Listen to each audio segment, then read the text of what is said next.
I'd like to extend a warm welcome to everybody here today as we remember Luke with love and gather to honour and celebrate his life.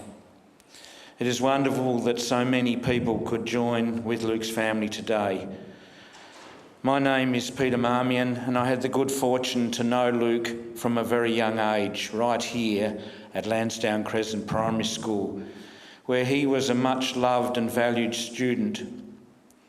It was evident early on that Luke had a keen intellect, an energetic and positive approach, and an active curiosity. Luke had many achievements he could be proud of, including being awarded a scholarship to Taroona High School in his grade 6 year. The staff of Lansdowne Crescent Primary School remember Luke very fondly. Jenny Dudgeon recalled Luke's kindness to his younger brother Adam. Maria Pace reflected on a boy who had an enthusiasm for all areas of school life. Mary Langford remembered Luke as always kind and thoughtful, and a person blessed with both gentleness and calm.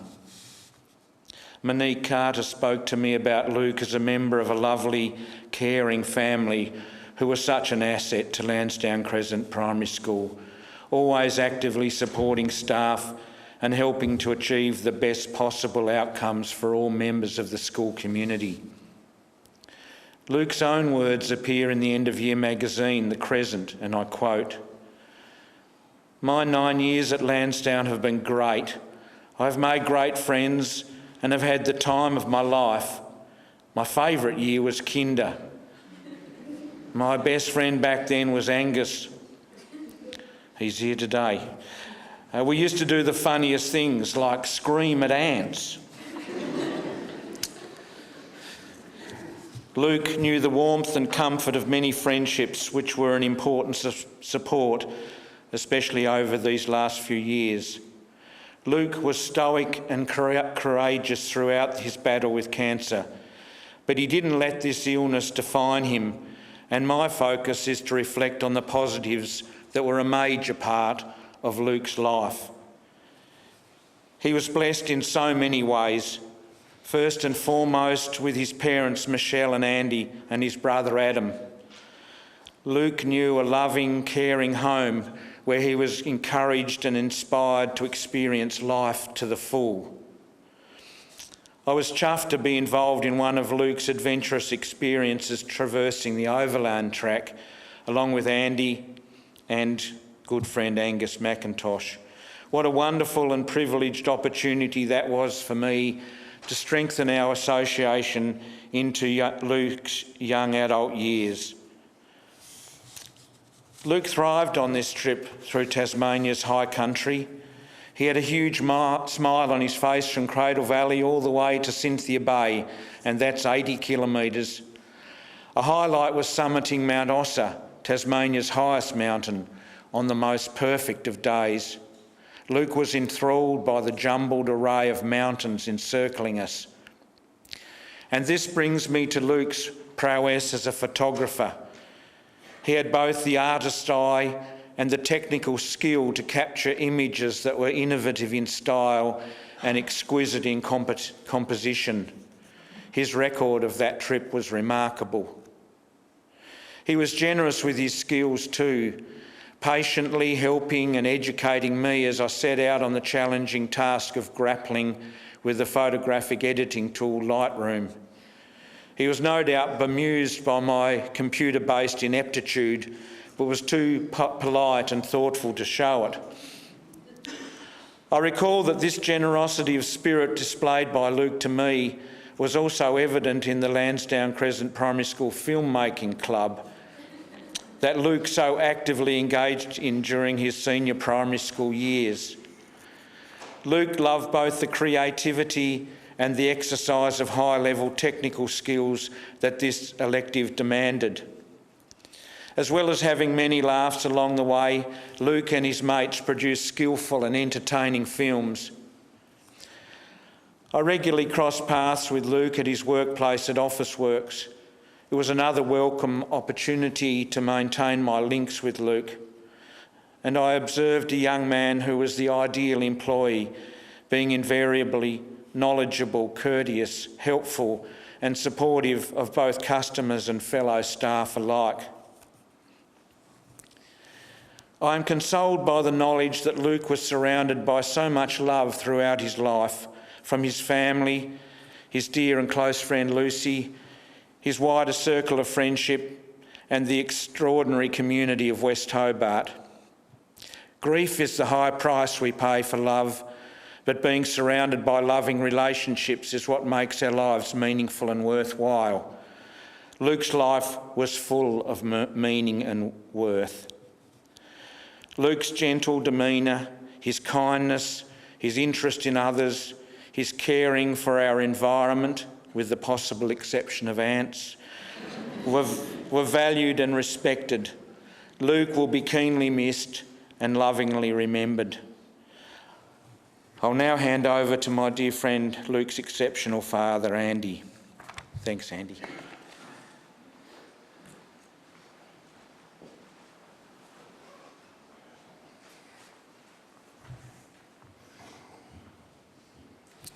Thank you, Peter, for your kind words. Luke was a wonderful son, brother, grandson, nephew, cousin, and boyfriend. He was an aspiring engineer, accomplished photographer, mechanic, bushwalker, and jewellery maker. He was also the manager of our dishwasher at home. Luke had a specific system for loading it, and you were in serious trouble if you broke his rules. I think about him every time we use it. Luke was born in England on the 5th of June 2001, 2 days after my own birthday. As I was handed a blinking little bundle, I knew our lives had just changed for the better. We were blessed with 2 boys as Adam came along 3 years later. We were living in Brighton at the time, which is famous for its stony beach, bohemian lifestyle, and terrifying ghost train. Now we had our 2 posies, half Pom and half Aussie. It was time for another significant change. We decided to move to Australia at the end of 2004. For Michelle, it was coming home, but for me, it was the beginning of a whole new adventure. After a camping holiday here in Tasmania, we loved it so much we decided to stay. We were delighted when Michelle and I landed jobs at the ABC and the Hobart Day Surgery to make it happen. It was tough living in a state where we had no family, but luckily for us, we became embedded in the West Hobart community. I will always remember the day we came to this school to see about enrolling Luke. As soon as we met Principal Pete, we knew we didn't need to look any further. Luke and Adam were happy kids who soon made lots of friends. I felt like I had my second childhood here, going on excursions, helping with Maria Pace's film club, camps and school fairs. It was a memorable time, and despite moving across the world, it felt like coming home. My mum Margaret enjoyed a couple of holidays in Tassie, and in 2013 we visited her in England for Christmas. Luke was desperate to get to Legoland, and to my horror I found out that it was closed during British winters. He was devastated when I told him, and he instantly was knocking on Adam's door to break the bad news. A new Legoland had recently been built in Malaysia, so we stopped there on the way home to Australia instead. The boys were thrilled. Happy days. Luke was now at Taroona High School, catching the bus there each day. It overlooks a magnificent beach, and he made me seriously jealous when he told me he was doing an underwater photography course. He showed me a video of a stingray he'd filmed, and it isn't unknown for the school to come to a stop when pods of dolphins swim by. Luke further developed an eye for nature photography in his teens as he became more interested in bushwalking. He also loved cars and learned about mechanics at Hobart College, and we bought him a track day in an Aston Martin for his 18th birthday. The instructor was really impressed with his driving skills as they raced around the Baskerville circuit, and I can still hear him saying the words, "Nice work," after they hopped out and Luke was grinning from ear to ear. Around this time, Luke started dating Emily.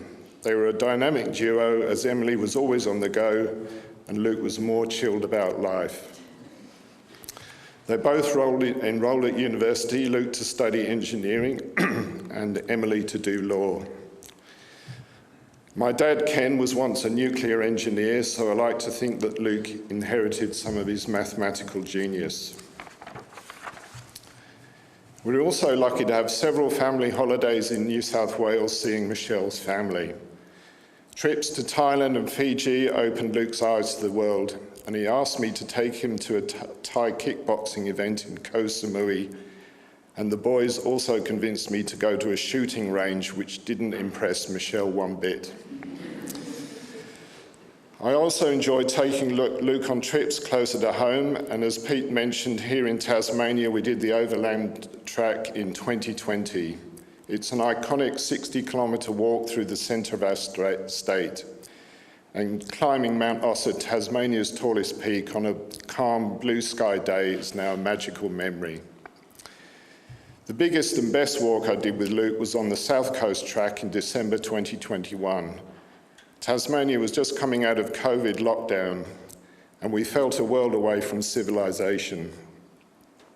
8 of us flew in a light aircraft to the remote southwest wilderness to get to the start. It is an 85-kilometre, 8-day walk through some spectacularly rugged scenery, carrying our packs the whole way. We got to play improvised beach cricket with a ball made from giant kelp, saw amazing caves with Aboriginal handprints, and trudged through a lot of bog, but it was so worth it. One of my favourite photos of Luke is of him standing on the peak of the Ironbound Mountain, looking like he is on top of the world. It took a big effort to climb down it through a lot of fallen trees, mud, and tree roots to reach our camp that night. After pitching our tents, we unexpectedly found ourselves at the centre of a helicopter search and rescue effort. A woman from Queensland had gone missing. Fortunately, they found her in good shape the next day. When our intrepid group finally emerged at Cockle Creek, we felt elated at our endeavour. And when I asked Luke recently what were the best things he'd ever done, he said without hesitation that the South Coast Track was up there, in his words. In 2022, Luke was planning a surfing trip to Bali with his mates Angus and Giles. Before he left, he was complaining of headaches, but dismissed them as exam stress. After landing in Denpasar, they intensified, and it came as a huge shock when Luke was diagnosed with a large brain tumour. Michelle immediately flew out there amid the chaos of a G20 meeting to bring him home. He ended up having 3 surgeries and was told he probably only had 12 to 18 months to live. He also endured many rounds of radiation treatment and chemotherapy. Emily organised a hugely successful GoFundMe so they could go to Japan, as it was a burning ambition of Luke's while he still had time. His surgeon wasn't happy about it, but he relented. They went with their friend Jess and dove straight into an exciting new culture. Among other things, the trio enjoyed travelling everywhere by bullet train, filling up on ramen, and seeing some awesome animations. It also included Luke making a silver ring for himself that he ended up giving to Michelle. He worked with a master craftsman who couldn't speak a word of English, and Luke couldn't speak a word of Japanese, but they hit it off. Luke knew he wasn't going back to study despite passing all his second-year exams. However, he did keep his part-time job at Officeworks, which was really important to him. He went to an engineering board 6 months after his first surgery and asked me to help him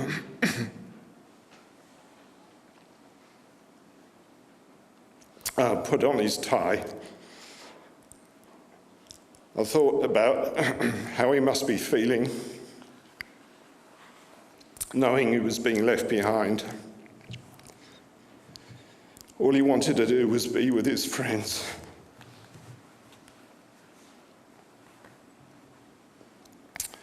In December 2023, Luke's oncologist, Rosie, managed to get Luke on a drug trial.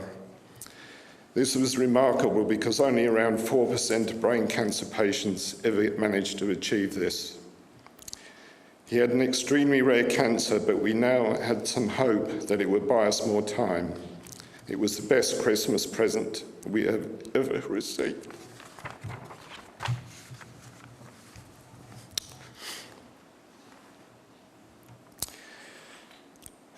In 2024, Luke kept busy seeing his friends in Victoria to climb Mount Hotham. As a family, we enjoyed a trip to Adventure Bay on Bruny Island. His 35-year-old Toyota Corolla, which is parked out the front here, was also a big part of his life. He loved taking it off-road to explore more remote areas of the state. In February 2025, he announced he and Lucy were a couple, and Michelle and I were so thrilled for them. They enjoyed going to the party in the paddock, music festival together, and being an engineer, Luke installed a solar panel on the roof of his car that fed a giant portable battery. The reason? So he could make toasted sandwiches in the morning.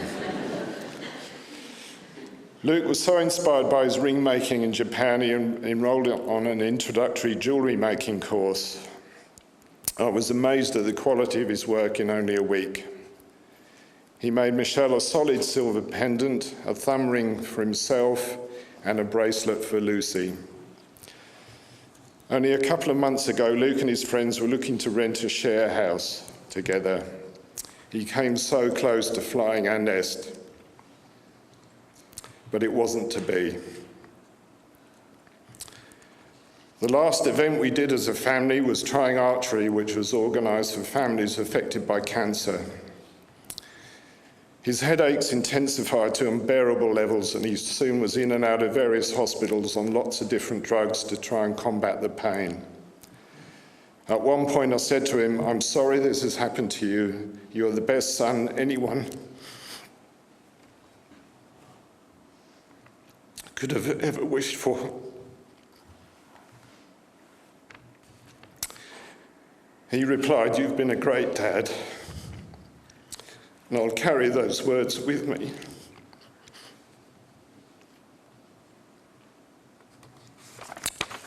for the rest of my life." Michelle did an amazing, incredible job of looking after Luke for 2.5 years as a mum and a nurse. He was soon admitted to palliative care, and Michelle worked so hard to be able to bring him home with us. He was finally able to sleep in his own bed again, and with the headaches becoming more manageable. He had lots of visitors during his last couple of weeks, and he looked like he was a king holding court as he lay in bed. In the end, he was surrounded by Michelle, Adam, Lucy, myself, and our dog Norman, listening to his favourite music. He was so loved by so many people.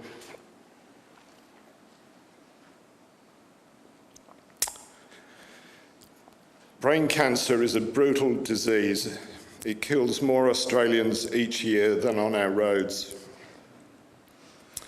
I'll be taking a pair of Luke's shoes with me to Canberra Parliament House in November to head to their Hill Rally. It is an annual event that raises awareness of the devastating toll brain cancer has on our society.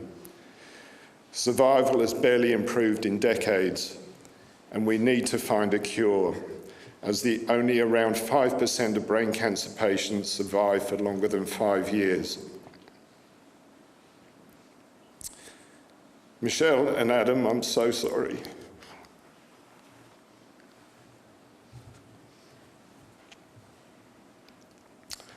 I'm so sorry this has happened to us.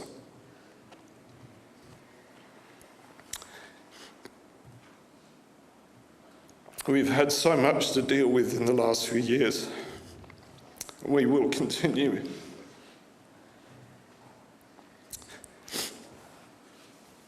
To live good lives with wonderful memories of Luke. Lucy, thank you for being such a massive support.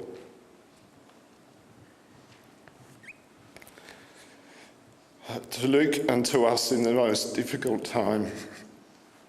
I'm sorry that you didn't have longer as a couple, as we could see how much you meant to each other.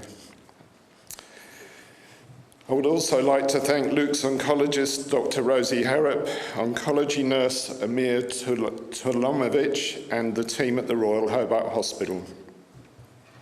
You did everything you could to prolong Luke's life for as long as possible with the highest quality of care.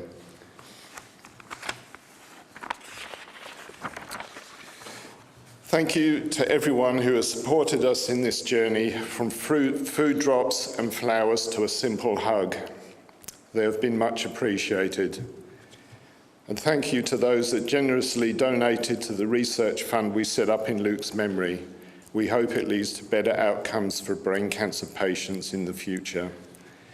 We appreciate everyone who's helped us making this memorial service for Luke possible, and for all of you for coming here today to remember him.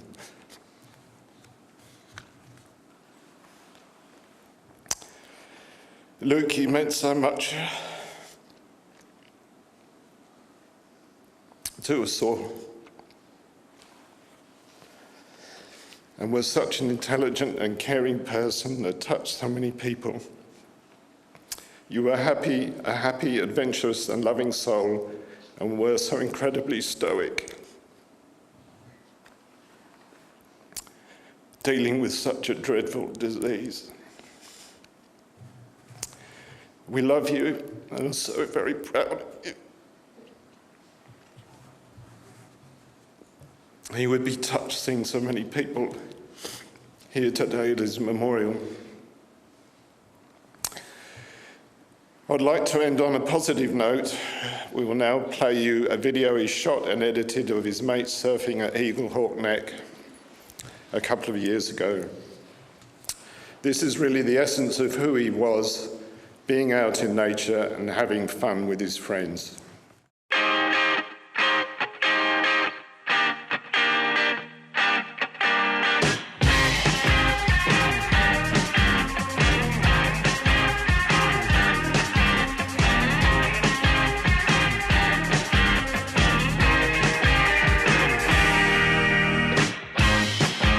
Hesitation keeps your words on the tip of your tongue. Too careful with what you say, and you're coming off dumb. And there's nothing left to be said on the telephone. Makes me wonder how I stuck around so long.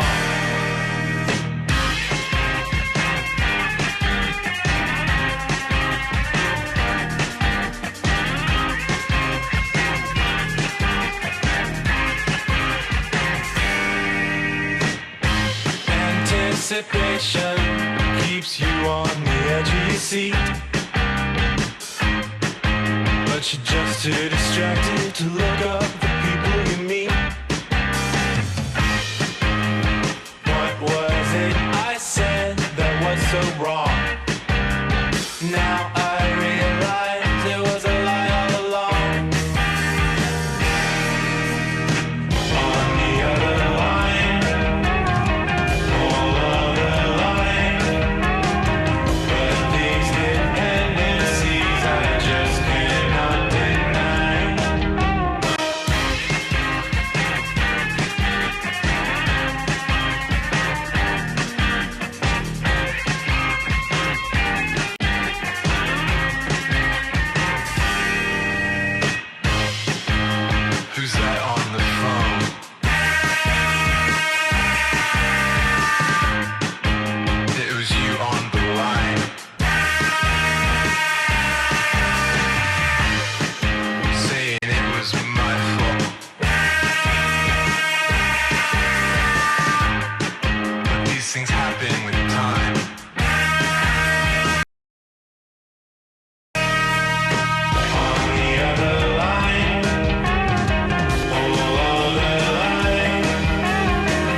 Thanks, Andy. Hi, everyone. Bear with me. I've got Mads here as a backup, but I'm going to try and get through it. I remember the day I met Luke. It was our first week of uni, and I went and sat down with Jess, who I'd met at orientation, and introduced myself to Luke. He was wearing his iconic blue Blunston cap, and I remember thinking, okay, he seems somewhat cool and normal, which was quite hard to come by in engineering. I'll go make friends with him. And that was honestly one of the greatest decisions I've ever made in my life, because it gave me two of my best friends in the world. Luke and I were friends for many years before we started dating, and it's really those years when we were friends that hold my favourite memories. One of my first core memories of Luke is from our first group camping trip up to our mate Finn's shack in Orford. After a day of boogie board, sand dune riding at friendly beaches, and then cliff jumping at Honeymoon Bay, which were all completely Luke's idea, we went back to the shack and started playing drinking games.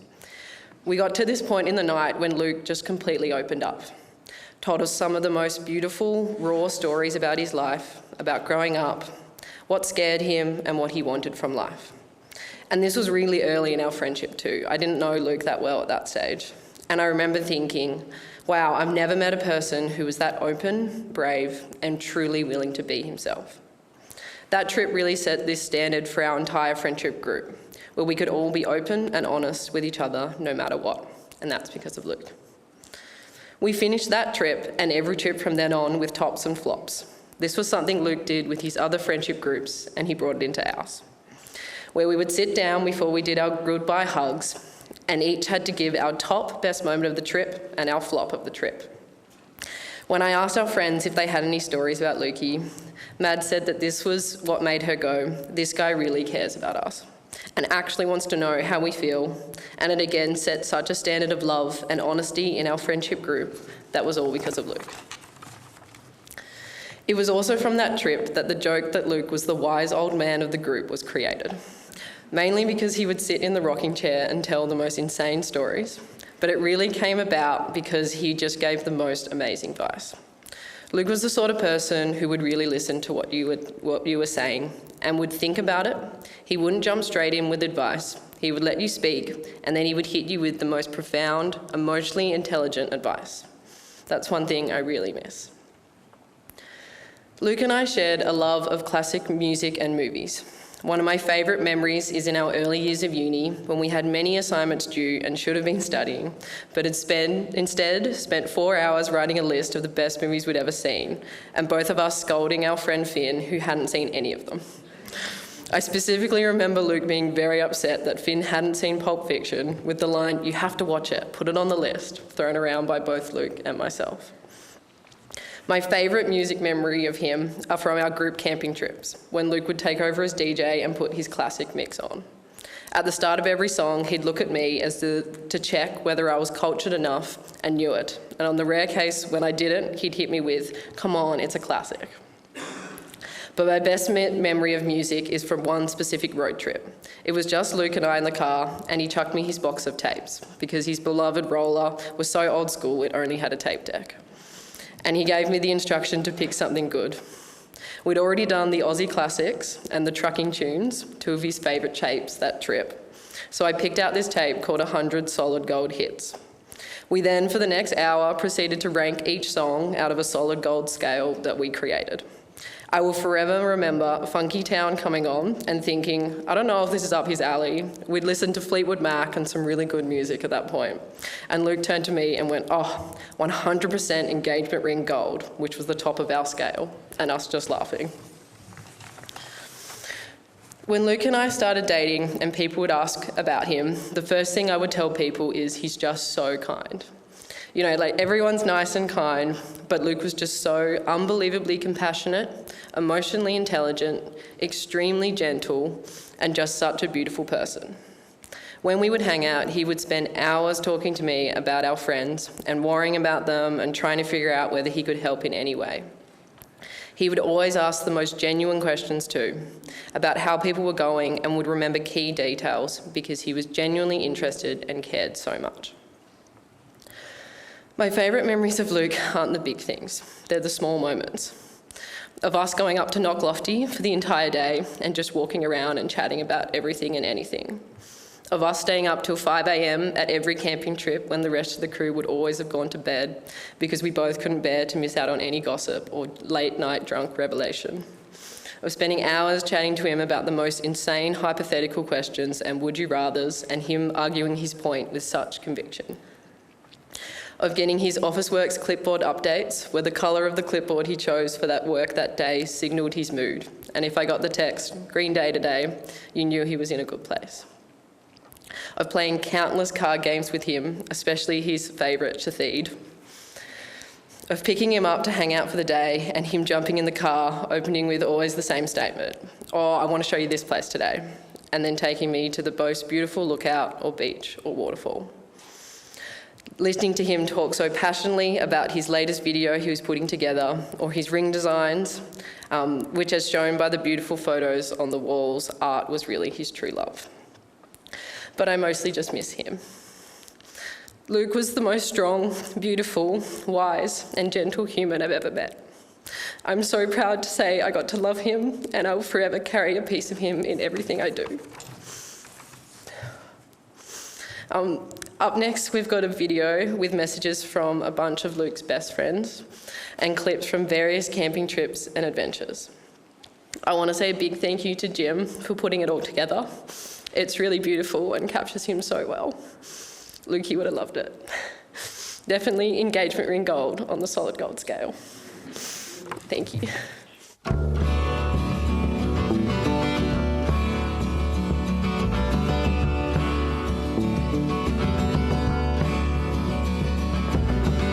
I see the sunlight dripping, it touches my skin. All the shapes and colours I'm swimming in. I feel so lucky for our beautiful friendship and that Luke captured it in such a beautiful way on his camera. I remember this one time he was out in the surf, like massive surf, with his tiny little fins, and we couldn't see him. It was really scary. And he popped up out of nowhere with the biggest smile on his face, and I remember thinking how brave he was. And he was so brave and so lovely and just such a good friend. Love you, Luke, forever. For Luke, I've been dreaming of you recently, reliving our life in small snippets. It's still the same as if you were alive. You would sit ever-present, active and steady, within the conversation, part of the space, laughing, quiet, drunkest of them all, supporting me as much now as then. We're still doing the same, absurd, ridiculous acts, dancing, climbing, walking, never stopping to breathe. My body and mind can't accept you're gone. Maybe you're not always within me. Fortune is spinning Love you, mate. round my head, oh, and I don't need anybody. I'll go out walking, clear my head. Haven't done much talking since I landed in this funny heaven. I think everyone will carry Luke with them in a certain way. I know that I will undoubtedly always hear his voice in my head, commenting on the things happening around me and offering his 2 cents, whether it's solicited or not. And I think that that's so nice that I will always have him in my head. And let's face it, 95% of the time he was incredibly emotionally aware and intelligent and would offer the right advice and take on things happening. And I think that I'm very lucky that I got to spend such a big part of my life growing up with him and loving him. And I think at the very least, I don't think he'll ever be going anywhere in terms of out of my head. But I took it along with me. Thanks for being such a lovely friend. Love you, Luke. Hey man, I miss you. You're one of the most wise and compassionate and selfless people I know. Love you, Luke. You know I need your love. You've got a hold over me. As long as I've got your love, you know that I'll never leave. When I want you to share my life. Hi I'm at Cunningham, close to my home, so I thought such a nice day and such a nice view Luke would appreciate. I just want to say, love you, Luke. I'll miss you, and I do miss you. And thanks for a lot of really good memories.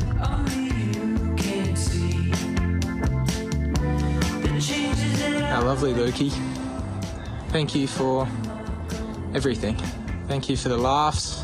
Thank you for the cheese platters.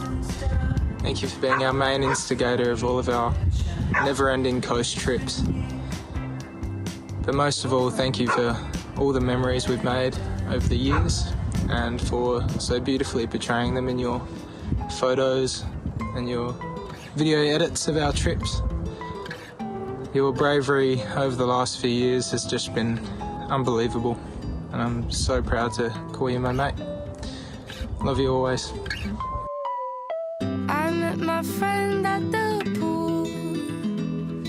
He told me things were going well, but not without the need to knock on me. And we said goodbye after saving down in killer bees and crying about how much he loves his world. I have so many fond memories with Luke, from our West Coast or Townsville trips to just impromptu skateboards to the beach in the middle of the night. But all my favourite memories with him, I just remember laughing so hard. Like, he had such an ability to make me curl over laughing. I'd be out of breath, but it was just the best, and I feel really lucky. Not only that I could be a part of his life, but also that he could be a part of mine. And yeah, I'm just forever grateful. I love you, Luke. You know that we both move too fast. Why would you even ask me? I don't really know where my Love you, Lukey. My favorite memory would have to be when we were hiking the Duquesne Ranges for 3 days, and we got so excited to go see Godzilla vs. King Kong that when we came home, we didn't go and shower or unpack or anything. We went straight from the hike to the cinemas and stunk the place out, but we got to see Godzilla vs. King Kong. Love you, man. You were truly the most amazing and supportive friend, and I don't think I've ever had a friend as well who I've looked up to as much as I looked up to you. Love you, Luke. We said goodbye. She touched down on the ground, and I went back to trying to live my life. I think one of the sweetest things about Luke was that he was always really good at telling the people in his life that he loved them, and it's something that because of him I do a lot more of in my life and will do for the rest of my life, and I'm really grateful for that. And I guess all I want to say is I love you and I miss you, Luke.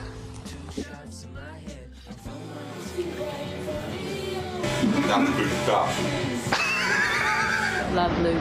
I'm really going to cherish all our memories of our trips up the coast and the Great Ocean Road. And I'm really going to miss the strong, beautiful person that you were.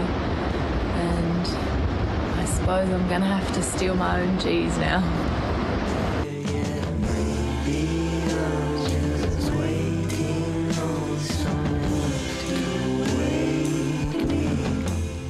So this is a note that I wrote to Luke before he passed away. And I'm going to read it for him now. Hey, brother. Past Jess truly would not have believed you if you'd told him the nerd gym junkie hybrid with the weak knees from high school would have become the closest human I would come to know. And yet here we are. Luke, you've been the bringer of so much of my joy. You've shown me good music, good taste in movies, the greatest travel accompanied by the greatest travel itinerary. The power of hitting the weighted dips, impeccable jewelry, and how to pay my GST.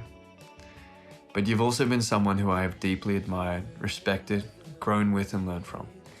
You've shown me kindness, compassion, and selflessness in everything you do. You have shown me your wit, playful venom, and hunger for gossip that brings the spice into my life.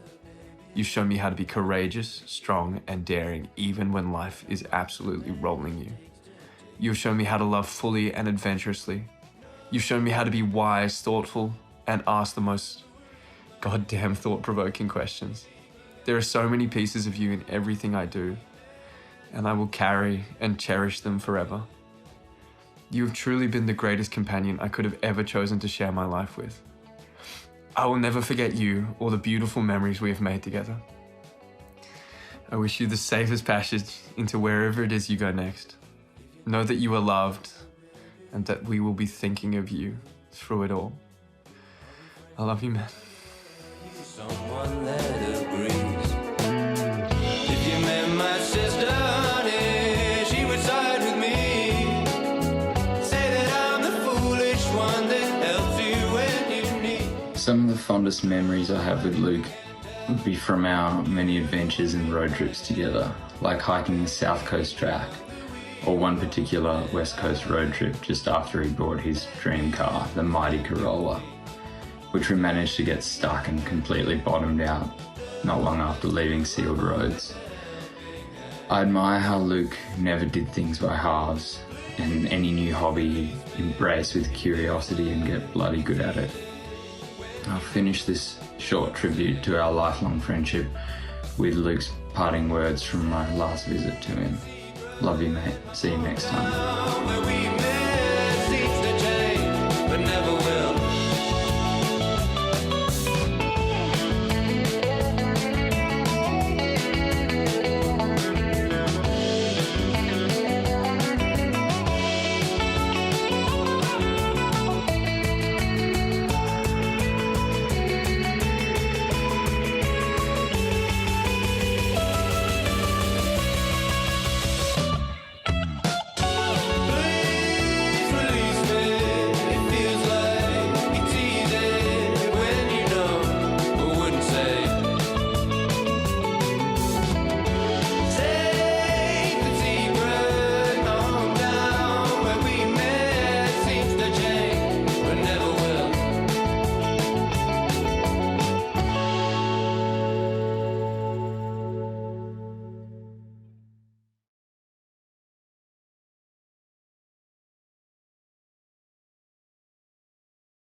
Clear to the keeper.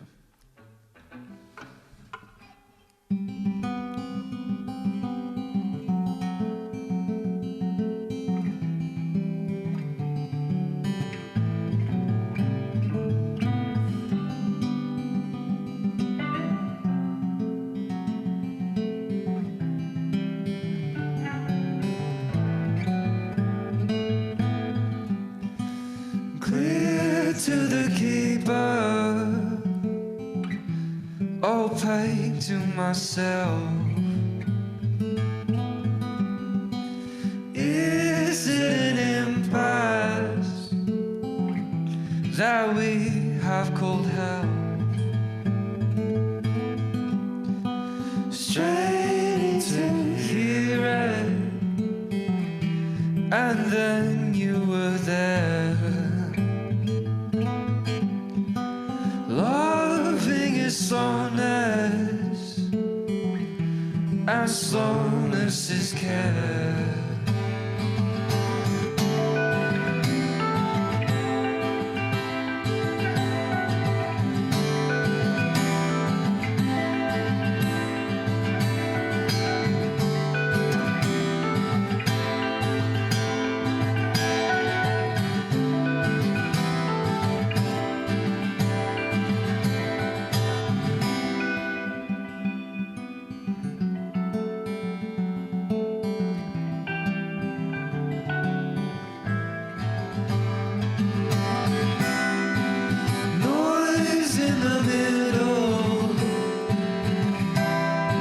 Channels are blocked.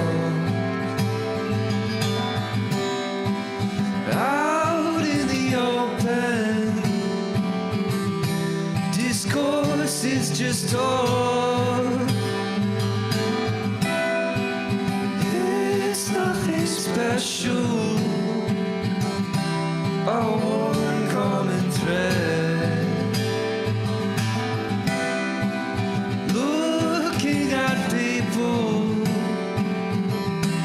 Turning on their heads.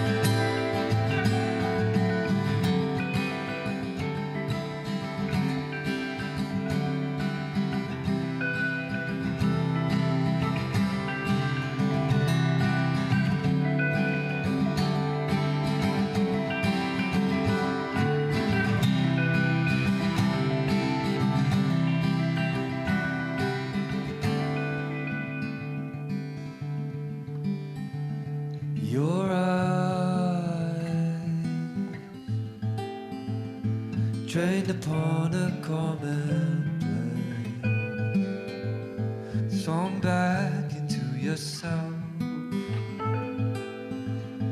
looking has lost the day.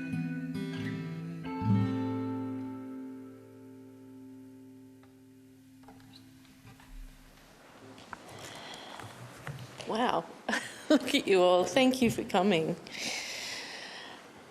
Bear with me, my friend Kate will step in if I sort of collapse in a heap. Thanks to Lansdowne Primary for welcoming us back in the fold. A lot of you here today have spent many an hour with us in this assembly hall over the years. I can even now hear the strings ensemble screeching Europe's The Final Countdown at us. This school is where we as a family really became connected to our West Hobart community. Luke, Adam, Andy and I put down strong roots here and made deep friendships. We wanted to farewell Luke in the heart of his community where he felt supported and loved. Being a mother to two amazing boys is the greatest joy and most important role of my life. We're here today to celebrate and honour Luke, and I have the incredible luck to be his mum. I speak of that in the present tense because I'll always be my beautiful boy's mum. It doesn't matter that he's no longer physically with me. The job will never stop, and thank goodness for that. We loved spending time together, sharing our thoughts and opinions about anything and everything, from the serious to the silly. He was always more concerned about me than himself, and one of the last things he said to me was how sorry he was that I was going to be so sad without him. I was so privileged to bring him into the world and then ease him out of it in the warmth and safety of my arms. I miss him. I know missing him won't bring him back to me. There's no chance I'll wake up and be relieved this whole thing's been a horrible nightmare. And I'll keep missing him because that's what love does to you when your person's no longer here.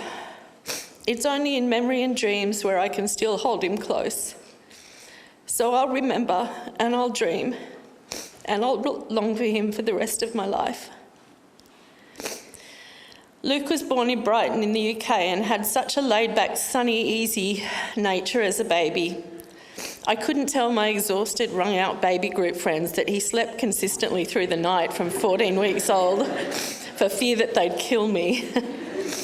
He continued to be an easy boy to raise, only giving us a few grey hairs along the way, such as when YouTube challenges started to be a fun thing to do at high school.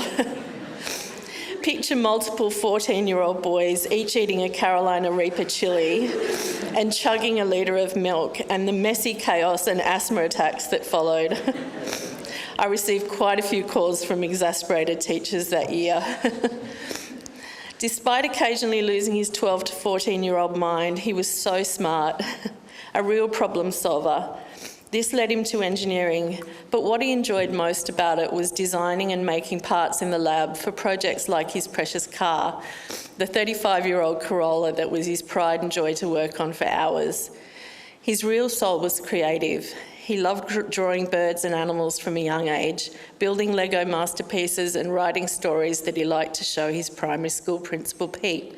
There was a particularly thrilling series called The Adventures of Millie and Reggie, a James Bond-type serial based on Luke's and Ptolemy's dogs, featuring them fighting bad guys with kung fu moves, escaping with jetpacks, and dining at Rest Point in suits from Glasser and Parker.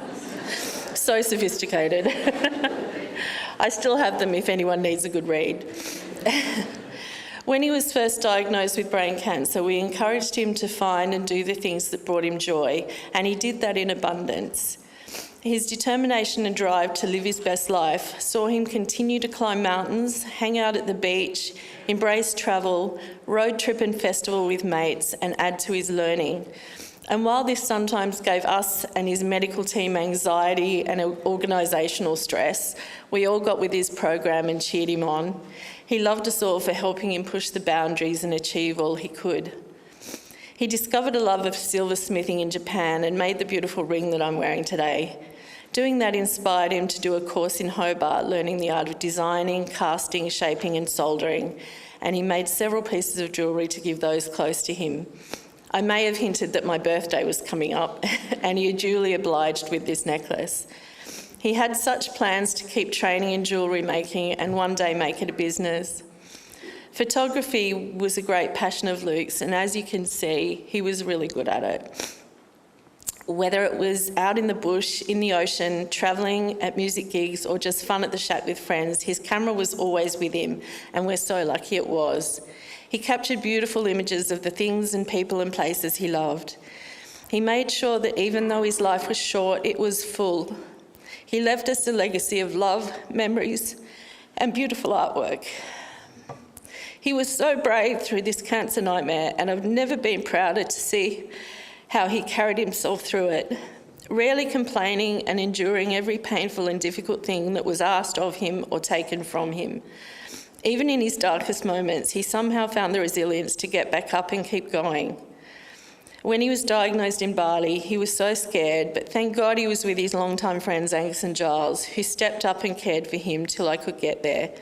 I spent a surreal 17 hours in Bali and white-knuckled it back with him, praying that he wouldn't have a seizure on the plane. It was truly a collaboration all the way along, with the amazing Hobart healthcare community coming together to help me bring him home and form a team to start his treatment. Everyone went above and beyond, from Rob McIntosh in Samoa at the time, who backed me in my repatriation plan and referred Luke via dodgy Wi-Fi, to the first neurosurgeon Andrew Hunn, the super efficient and accommodating radiation team at Icon and IMED, the next neurosurgeon Nova Tani, Joe, his lovely psychologist, and the caring nurses in all the hospitals along the way. You were all amazing. The biggest heartfelt thanks isn't enough to express our gratitude for the phenomenal oncologist Rosie Harrop and her right-hand man, young person cancer nurse specialist Amir. This dynamic duo guided us through Luke's treatment with such skill, care, collaboration and compassion. Hobart's really lucky to have them, and we're thanking them via all your generous donations to the team's brain cancer research in Luke's honour. The palliative team was right behind me all the way to the end, calling every day and encouraging me to trust my instincts and skills to be able to care for Luke at home. It was unnerving to be waved off carrying more drugs than my workplace has in its pharmacy safe. His medications and needs were complex, and I've never been so thankful to be a registered nurse. By the way, they did advise me to lock everything up out of reach of children, but it was really out of reach of all the 23-year-old festival goers that were in my house. Our thanks also go out to our supportive workplaces, our friends, and all of you in our West Hobart village. You really stunned us with all your kindness. I'd also really like to thank my team of nursing friends and colleagues, particularly Louise and Nicole, who backed me up every day for 2.5 years and helped me have the confidence and courage to trust myself to bring Luke home and care for him in those last weeks.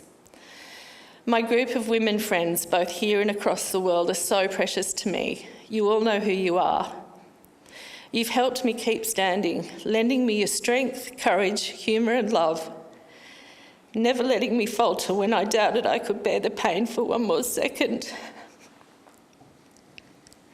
I know that help will continue as I try and navigate this impossible new life. I'll never forget you all, and I'll be there for any of you in a heartbeat.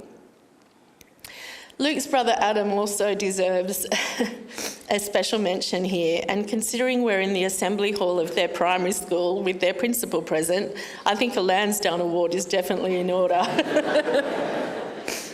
I don't have the certificate, unfortunately. Adam, your kindness, helpfulness and unwavering support of your brother and of me when I had a few ill-timed and really irritating health issues myself has been truly incredible. You continue to be a quiet, kind, gentle and steadfast rock for me to rely on. It's tempting to paint young people who've died as saints. Luke was far from being that. He could be a typical bossy and superior older brother and loved schooling and teasing Adam from when he was little. One day I heard Adam shouting at him and Luke then started lecturing him condescendingly that the correct term was fuck off, not fuck out, Durbrain. Or when he convinced Adam that there was actually an Easter monster that would come and eat him in the night if he didn't share his Easter eggs. All of us younger siblings feel your pain, Adam. Over the last few astonishingly difficult years, Andy has had to learn and tolerate my very different to his coping mechanisms, develop his own, and trust that the medical world with its baffling language and systems was one I could translate and navigate for all of us. Not an easy ask of him, that's for sure. Despite often not fully understanding, he supported my fierce, some may say overly fierce, advocacy for Luke and stood right behind him in all he wanted to do. Luke loved his family, including his extended family from both sides of the world. Some of his English and Australian family are here with us today, which is so lovely and appreciated. And more who couldn't be with us are watching via streaming. I particularly wanted to shout out to his grandparents, Murray and Aileen, who Luke adored and who aren't well enough to fly down from Wollongong. They send us so much love and are so proud to be honouring their precious grandson Luke with us virtually today. We honestly couldn't have gone through this last 2.5 years without you all. Luke also really loved his friends, and from very early on when we came to Hobart, we often had a house full of kids, which continued through the years till the day before he died. Fortunately for me, he attracted really likeable people into his life. I've loved seeing you all grow up together, and I can't thank you enough for being Luke's friends. Having a life-limiting illness can be very isolating, but you all did your very best to help him not feel like that. Those who could came from far and wide to be with him when he was in trouble. You gave him the gift of companionship, love, laughter, and Banjo's chocolate muffins that made his last week so much easier. He sat up and participated as he was able to in all the banter and was made to feel a valued part of everybody's world. Those who couldn't come made sure to stay connected via messages, which he always read, even though he couldn't always respond. You all instinctively gave Luke exactly what he needed. Special thanks to the kind and talented Jess, who played for us today, as Luke requested. He was with Luke almost every day of his last weeks, showing his care and love in so many ways. And of course, Luke had the good luck and good sense to bring two amazing partners into our lives.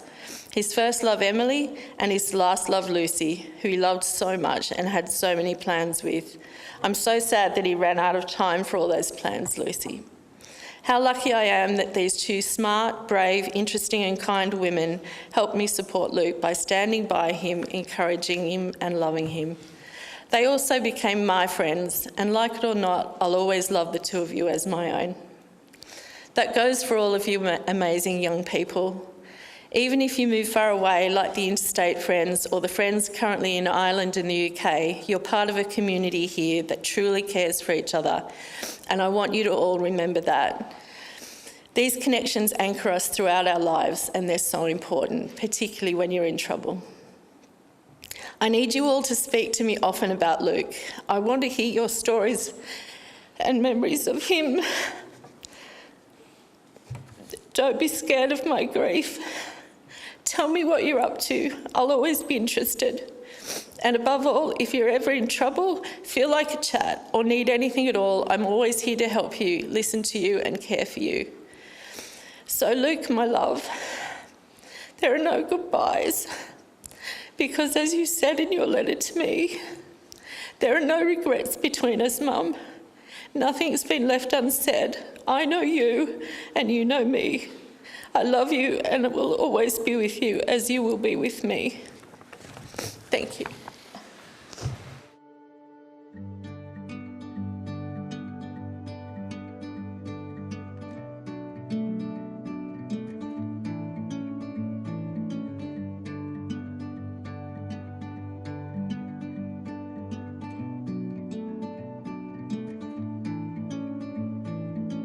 I'm leaving home for the coastline, someplace under the sun.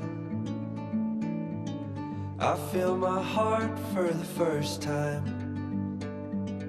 'Cause now I'm moving on, yeah, I'm moving on.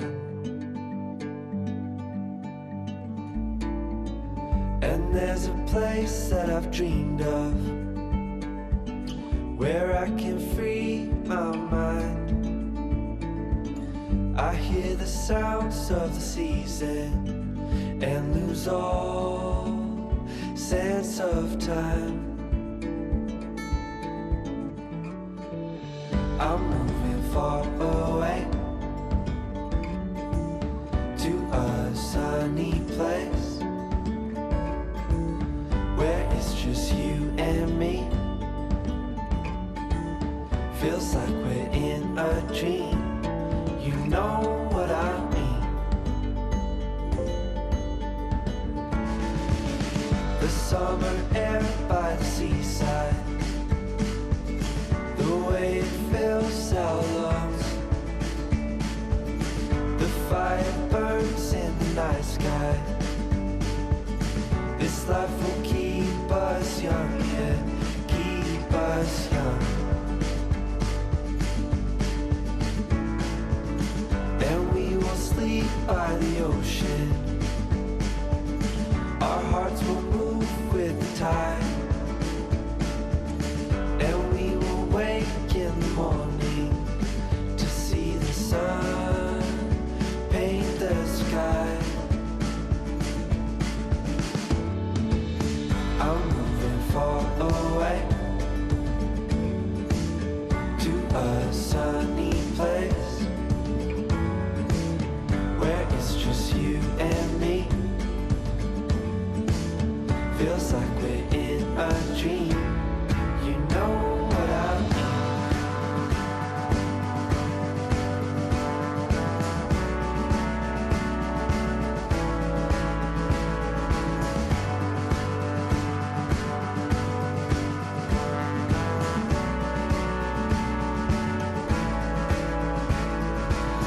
I'm moving far away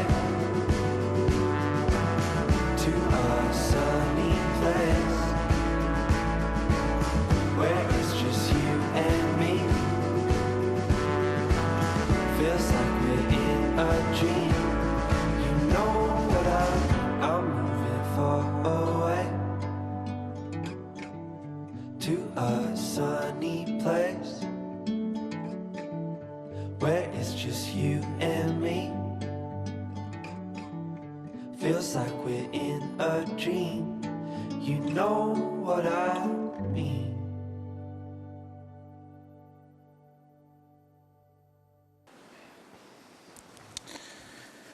This concludes our formal farewell to Luke. Andy, Michelle, Lucy and Adam would love you to join them at the Shambles Brewery in Elizabeth Street from 4:30 this afternoon to continue to share stories of Luke's life and to remember with love a remarkable young man. Thank you.